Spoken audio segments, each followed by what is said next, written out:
My name is Martin Madert with the Witness to War Foundation, and the following interview is part of the United States Marine Corps Vietnam Tankers Association History Project.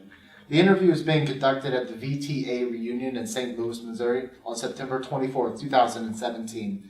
Interviewees are members of the VTA. The purpose of the History Project and the interviews is to capture the experience of our Vietnam veterans and make them available for future generations. My name is Brian Fieldhouse. I went in the Marines 3 January 1966. I went to Vietnam 10 January 1966, got in country about the 12th or the 13th. I left on 29 January 1967, and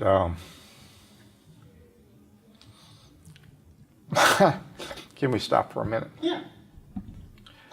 Brian, if you could tell me when it was you were drafted. It was 3 January. They had told us we were going to Fort Jackson, South Carolina, then Fort Benning for basic training.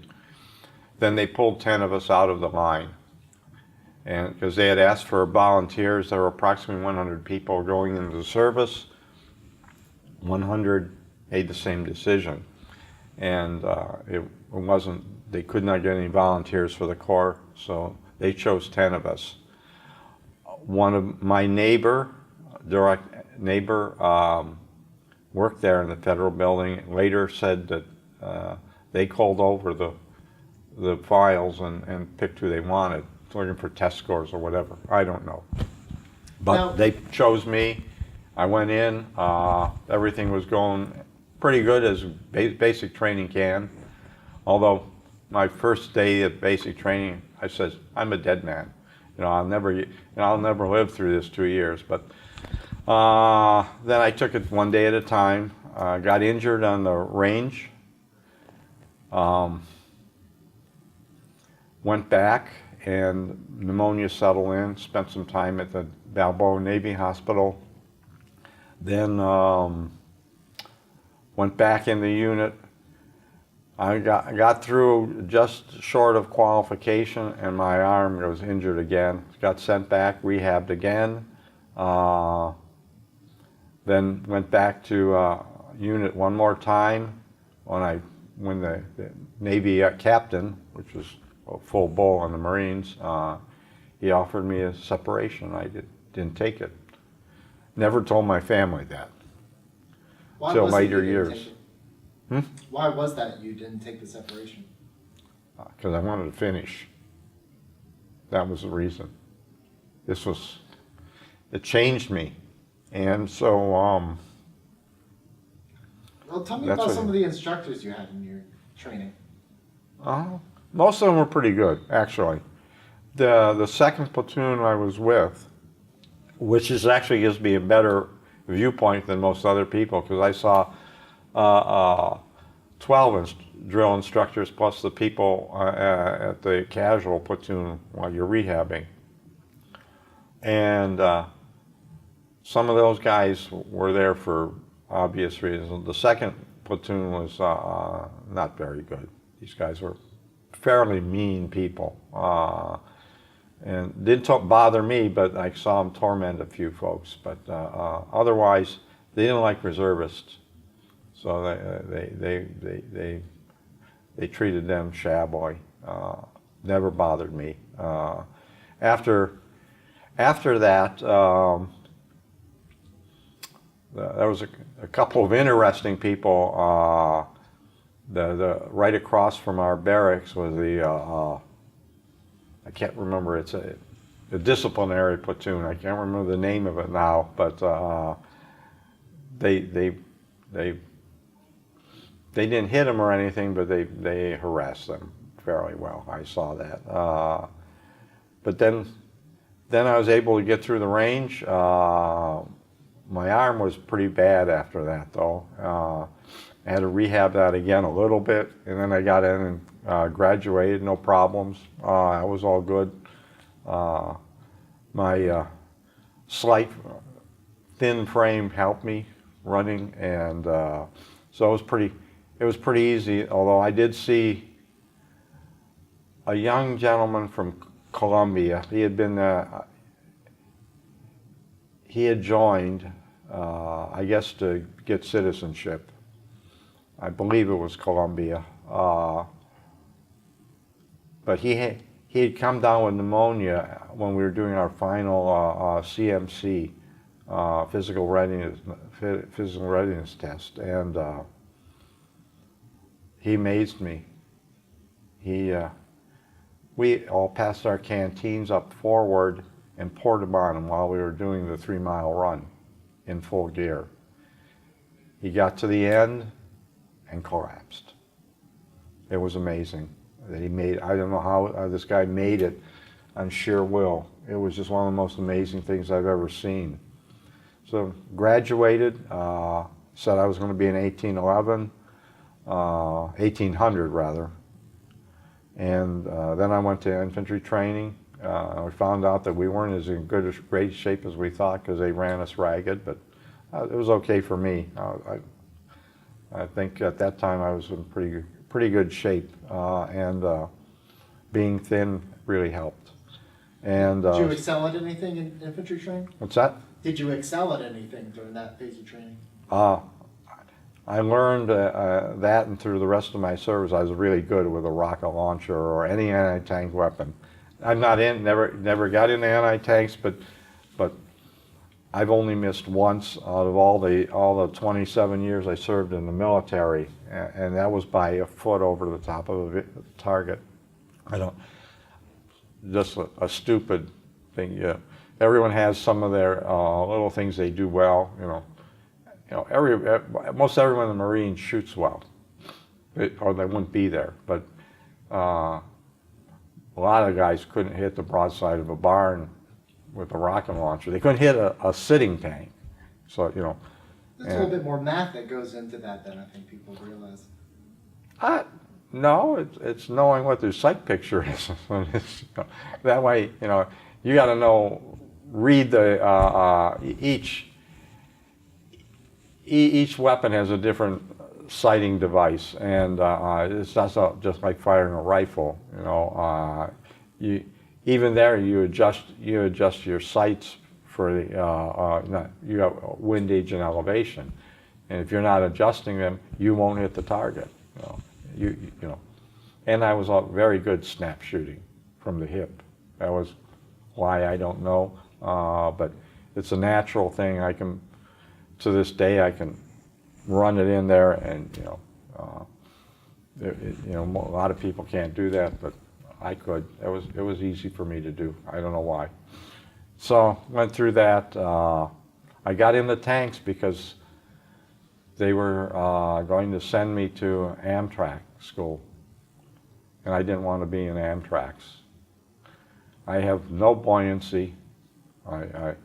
I didn't do well in drown proofing. I only got the drowning part, not the proofing part. So I said I didn't want to be out there in the water in those Amtraks. And so when they told me to swim X amount of times over the pool, I did it twice across the pool, and said that was enough. That's as far as I would go. Lieutenant offered to waive that, and I said no. And I knew what he was going to threaten me with next, which was, we'll make you an infantryman, So I told him, that was the first thing I said, you can make me an infantryman or you can make me a tank crewman, But I didn't want armor. I didn't want Amtraks. So they made me a tank crewman. I got what I wanted. It was an interesting interchange, but I anticipated what he said, and I won. So that was a good one. They put me on security detachment at Camp Delmar. I guess they thought they were punishing me. It was great. Worked every other day. I had a real good time at Delmar until they sent me off to the tank school. Enjoyed that. Finished second in the class. And then that had a dramatic change in my life. And the reason why was we were standing out in the field at a range, and the Sergeant Garner came over. I've never told anyone here. Sergeant Garner comes over and says, you're not getting a break. you come over with me. And he looked at me and he said, you're going to be the first person in this class to be a tank commander. And we don't teach the 50 here, but I'm going to teach you the 50, assembly, disassembly, whatnot. And so for the next half hour or so, I was there studying the 50 caliber machine gun. And to the best of my knowledge, I did wind up to be the first guy to be the tank commander as a PFC. That was in April of '67. And then I went home on leave, came back, went to staging battalion, and then we deployed to Vietnam and went to Okinawa first, stopped in Hawaii. I think I made a phone call from Hawaii, and that was the last time I called home. And then we got back on the plane, flew all the way to Okinawa, and then stayed there for a while, a few hours, and at Camp Hansen, went back to the airport, flew to Da Nang. It was a late night. We left, I think, dark 30, and landed early in the morning, at Da Nang. I went to the battalion headquarters. A lieutenant there tried to get me to be a unit clerk. He asked me if I could type. I said yes. It was not well, but I could. And then when I said I didn't want to do that, he got kind of rude to me. He asked me if he saw I had a .45 on my hip, and he said, how many rounds did they give you? You know, I says, just one magazine and 7 rounds. And he said, was that 6 for the enemy and 1 for you? And I said, no, 7 for the enemy, and then I'll work on the rest. And so he just, that ended the conversation. I went off to, went to Bravo Company, and 3rd Tanks at that point. We were at Hill 55. I got assigned to the flame section, which I immediately loathed. What's that? Because I did a lot of studying while I was at tank school. RPGs have a range of 300 to 400 meters. Our flame gun has a range of 100 meters. That means the only thing we can hit them with is our coax machine gun, and we can't hit them with our main gun.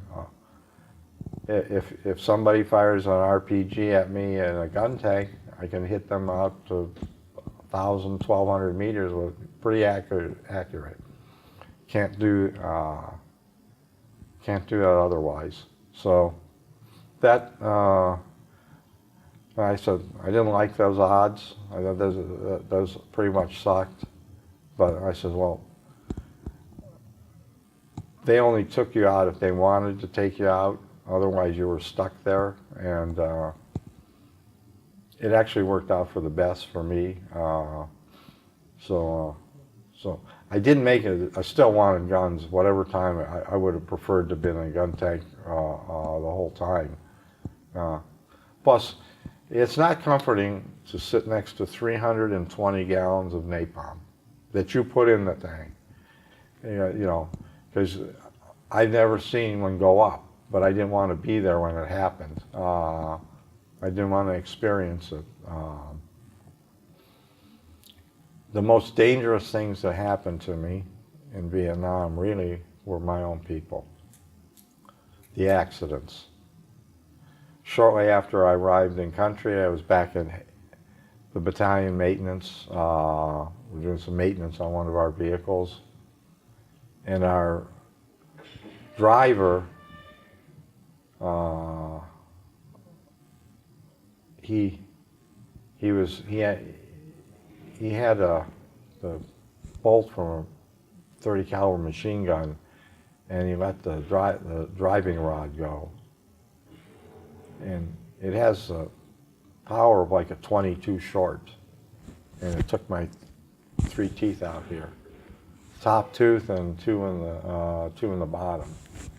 and I was not happy with that. I was happy I didn't get killed. I had to go to Charlie Med. They eventually had to extract them, but I learned something. I learned a lesson from that. So,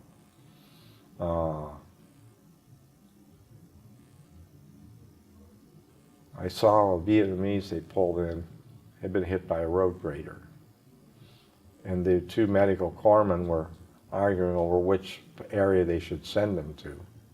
His face was as flat as the floor we're sitting on. And I looked at that and I said, hey, I don't feel bad. You know, I'm here, I lost some teeth, his face is crushed. I'm okay. And a sidelight to that, though, was in December of '66, I got to be one of the chosen ones to go to the Bob Hope show. But I couldn't go because I had an appointment at the Med for my teeth. I got there for the appointment, and the dentists were at the Bob Hope show. So I was unhappy. But hey, you know, there are worse things in the world, so I, you know, just went back there. I only was in the gun, like I said, back to the guns for a second. I was only in it once. We did a mission on a sweep of Ville, through a Ville, just outside of 3rd Tanks. Got up at 3 in the morning, and I'm wondering, how can we really sneak up on people when these noisy vehicles, you know, get over an overwatch position? And as it turned out, the VC had left, so it was all for naught. But it was interesting sitting there in the gunner's seat, and that I wasn't worried about being able to gun the tank. I said, I know how to work this thing. You know, I can shoot this, but I would have been in trouble if the TC had got hurt, because you know, I could do it, but because I did a lot of studying. I like to read all the manuals, and so I felt pretty comfortable in that way. But yeah, that Sergeant Garner, you know, gave me a lot of confidence when he talked about it. But then I kind of blew that off, and the hardest days, I don't know. A lot of the stuff was just routine. We're doing protecting the engineers. We go out and come back, and nothing happened. We had artillery firing over us. You know, once in a while someone would shoot at us. I've told the story to a lot of people about another person just got in country. I don't even remember where he was from. First night on watch, he's sitting in the commander's hatch. I'm sitting on top of the tank. Hear a carbine go off.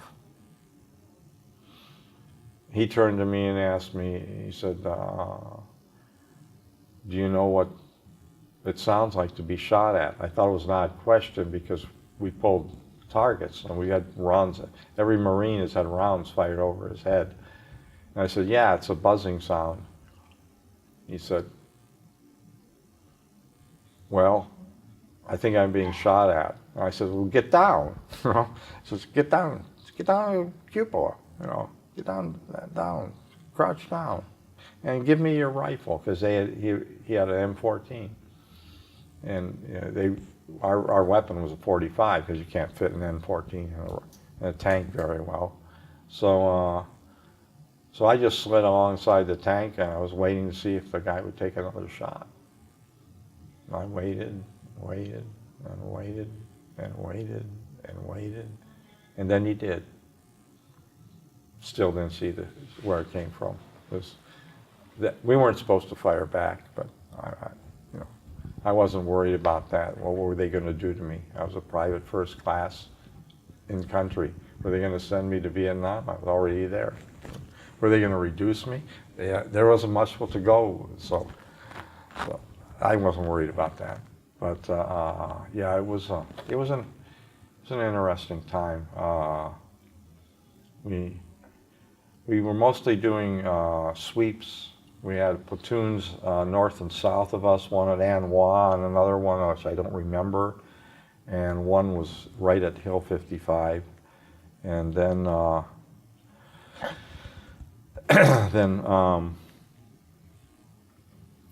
one night, one of our vehicles, or one day on the sweep, a vehicle hit a mine, and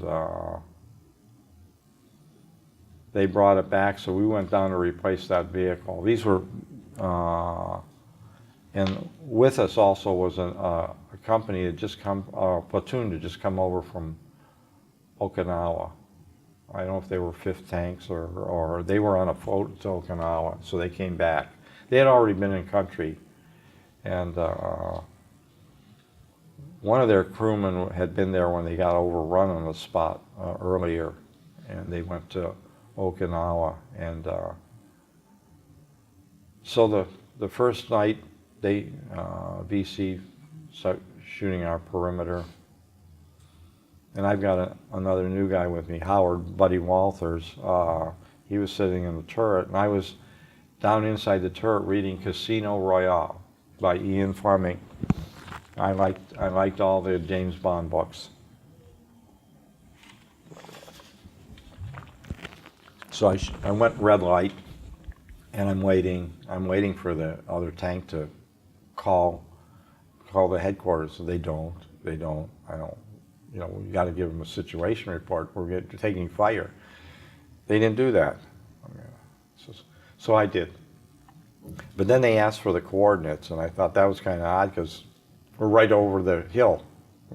We're about 400 meters, 300 meters from their position. And I pulled out the map case, and I'm looking, and I cannot find on that map the river with a ridge line next to it, and you know, on the southbound. Didn't matter. There was just nothing on there. I couldn't. I'm flipping through maps as fast as I can and read it. It may have been there, and I didn't just.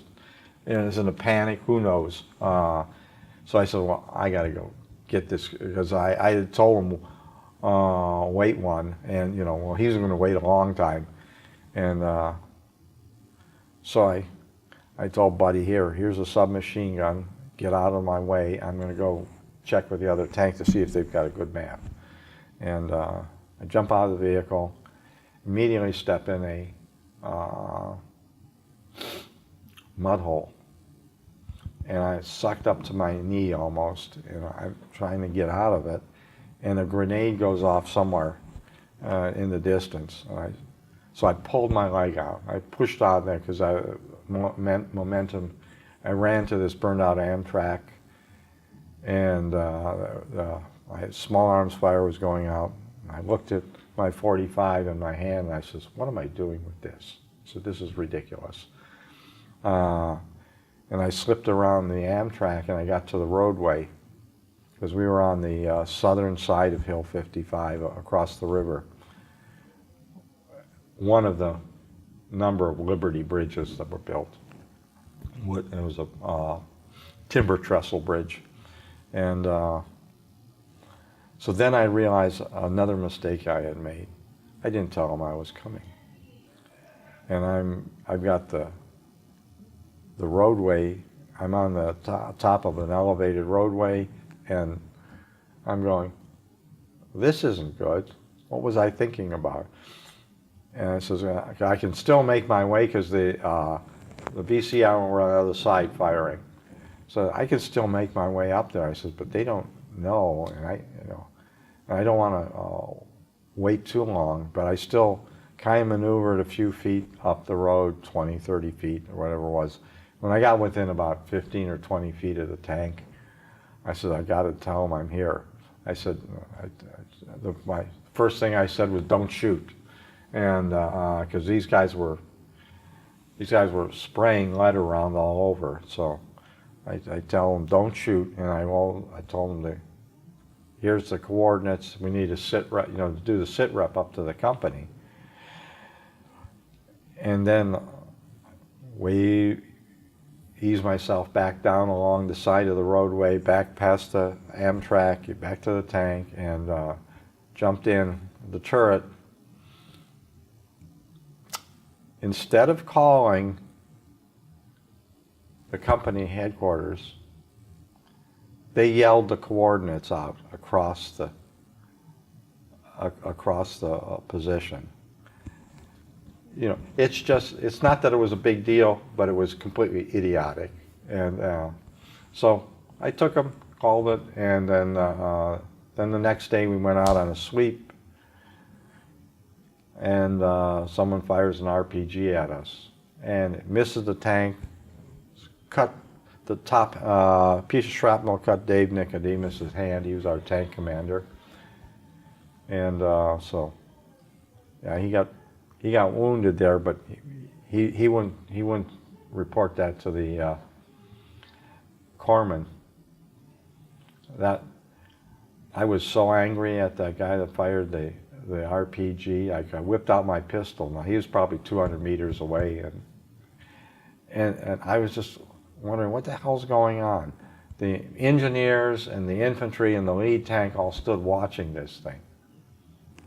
And I'm thinking, why aren't they firing? You know, just watch where our tracers are going and shoot. You know, this would be. They didn't do that. So, oh well, I don't know what. So we turned around, went back.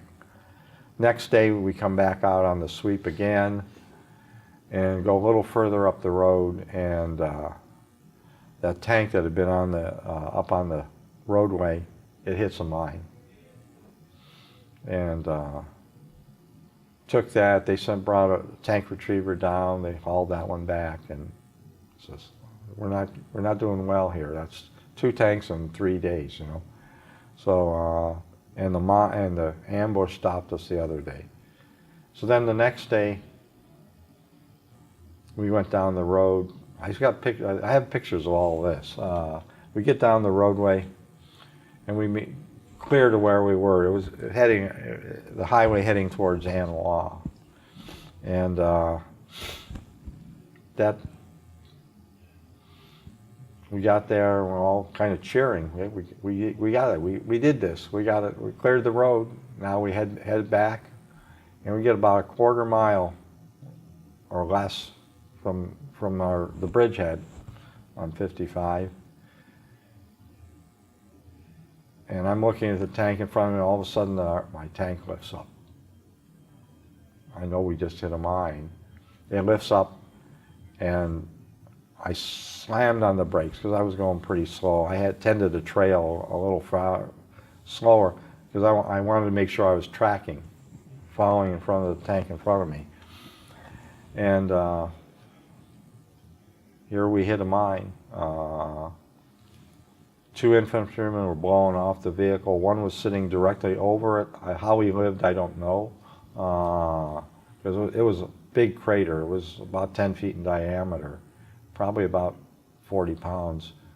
Because there's a formula that tells you how big the craters are depending on so it was a big crater. And we couldn't see the road wheel. It blew out about 70, 100 meters out there, and we actually put the track back together. We took spare track off, put it back together, missing the housing and everything. The engine block was cracked. We poured oil in it, and it was seeping as we poured it in, and drove it back to company headquarters. And later on, it was taken out of country because it had warped the hull right there. It was such a powerful explosion. I didn't realize. I started cursing when it hit, that we had hit a mine, because I had always said if I hit a mine, I want to stop it. I don't want the track to run off because that's a hassle. And I managed to stop it all immediately, but we did put the track back together, and you know, this damaged tank. But I was sitting there when I was cursing, and the gunner's yelling at me to shut up because I'm yelling in his ears. and I'm thinking, I'm not touching the mic, because we have a little button you touched, a lever to activate the mic. No, I had a sandbag laying on me. The machine gun had popped off the cupola, went into the mud over there, or onto the roadway, one of the two, and I got hit by this sandbag.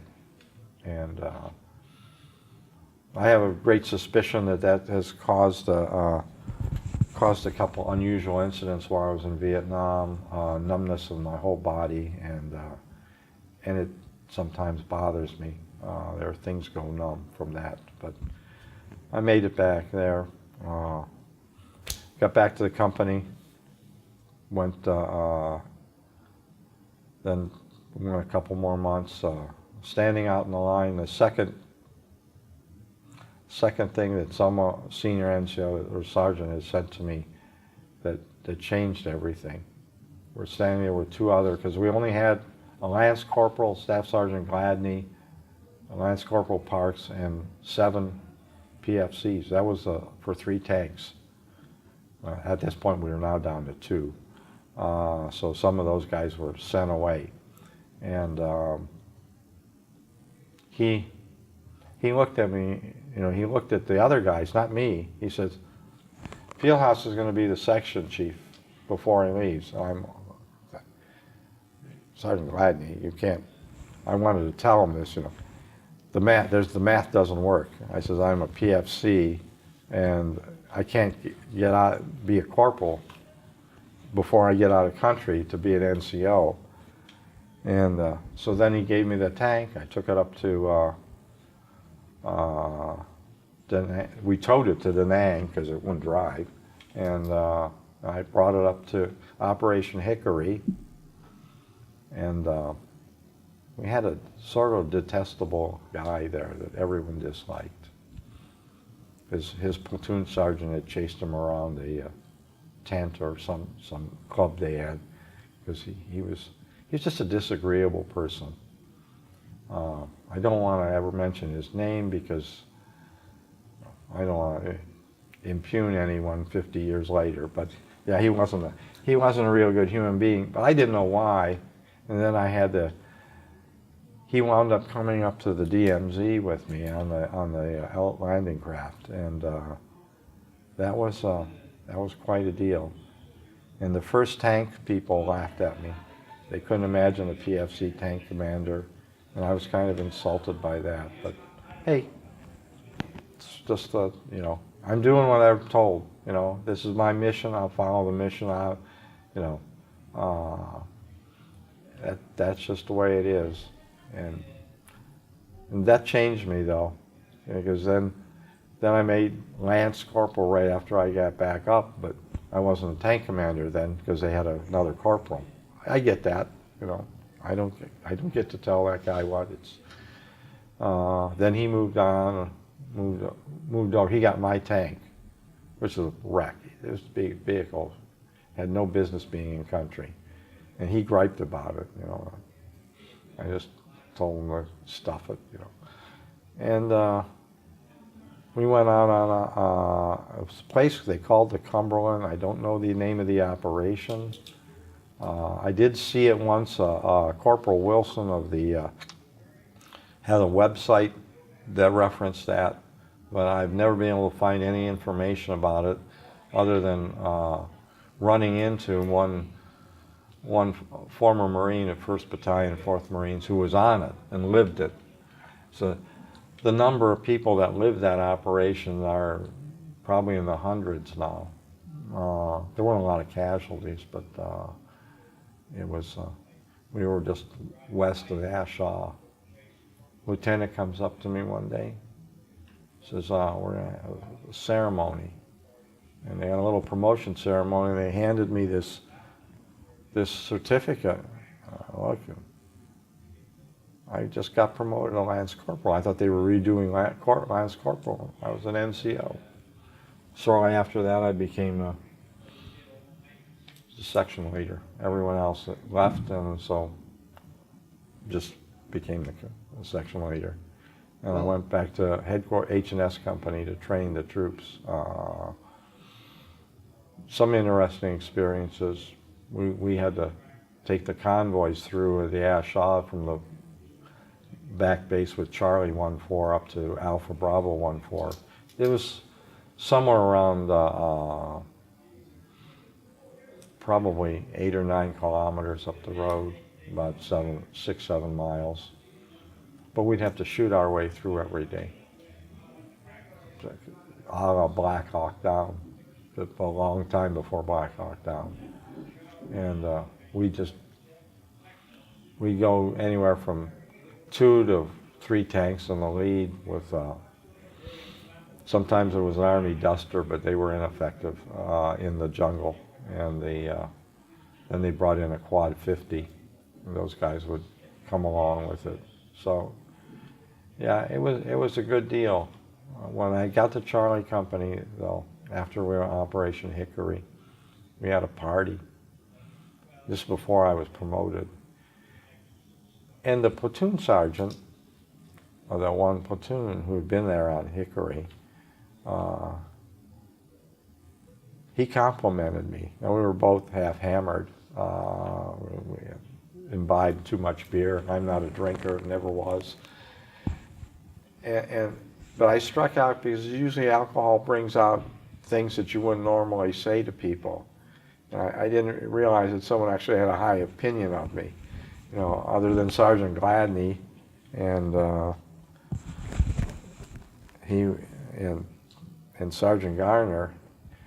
And the irony of all ironies, we're back there and we're helping integrate the people into letter companies, kind of tell them how things are, work out routines for Vietnam, the new people arriving in country and going to the various companies. There's a knock on we had the huts, we had huts then instead of tents. And the knock on the door, and this guy comes to the door, comes up and said he's reporting in, okay, and he wanted to know where to go, I said, okay. I look, and it was someone, a 20-something short black guy that shorter than me, I should say, that I saw him recognize, and I couldn't think of it. I said, where have I seen this guy before? I asked him, what his grade was. He said he was a private. Okay. And I went up to the chow line. I'm standing in line, and I turned to, I don't know if it was Bob Hall with me or not, but I said, my God, that's Sergeant Garner. He did something. He must have got his reduced, and he's back in Vietnam. My head was spinning. I couldn't believe it. I didn't want to say anything to him because it would be awkward. I felt that was the case, but there were many things happened, many close calls. We did some dumb things, spraying gasoline and then lighting it, putting our tank into a ball of flame. That was crazy. Well, sadly, we're out of time. Okay. I'd just like to thank you for sharing your stories with me, but most importantly, thank you so much for your service, Brian. You're welcome.